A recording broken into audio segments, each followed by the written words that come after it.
बात तो दुरुस्त है कि सिलेक्शन में जो धांधली के इल्ज़ामात लगे हैं वो बहुत ही संगीन नौयत के हैं और उसकी बाकायदा तहकीकात होनी चाहिए, चाहे वो जुडिशल फोरम पे हो या जो इस वक्त मौजूदा फोरम्स जहाँ पे बहुत सारी शिकायत गई हुई हैं। क्योंकि जिस किस्म के इल्ज़ामात लगे हैं उसकी तहकीकात इसलिए भी ज़रूरी है क्योंकि अगर एक मरतबा ये ट्रेंड चल पड़ा कि फॉर्म 45 पे नतीजा कुछ है लेकिन आप फॉर्म 47 अपनी मर्जी से बना के रिजल्ट जारी कर दें तो इसका मतलब आपके पाकिस्तान में इंतखाबात बेमायनी हो जाएंगे। इसलिए अगर ये इल्ज़ामात लग रहे हैं तो उसकी मुकम्मल तहकीकात होनी चाहिए और यहाँ पे मेरे ख्याल से तहरीक इंसाफ का जो पॉइंट ऑफ व्यू है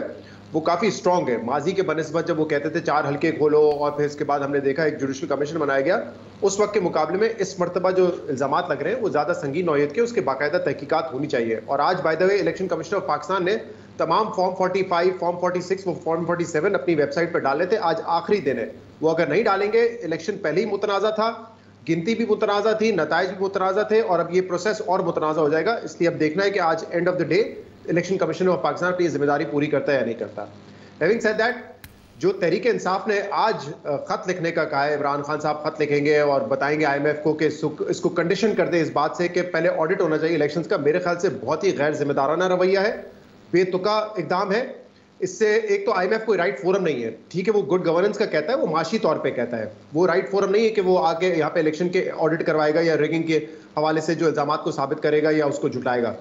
इस तरह की गलती पहले भी तहरीक इंसाफ ने की थी जब वो हुकूमत से बाहर आए थे। उस वक्त भी हम IMF प्रोग्राम में जा रहे थे और बजट में ये कहा गया था वफाकी हुकूमत की जानिब से कि सूबे जो है वो एक हद तक एक अमाउंट का सरप्लस देंगे और इसीलिए शौकत तरीन साहब ने मोहसिन लगारी साहब को, जो कि फाइनेंस मिनिस्टर थे पंजाब में, और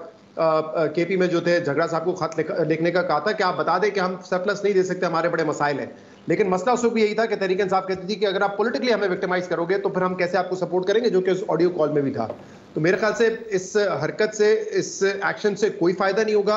आपकी साख उल्टा खराब होगी।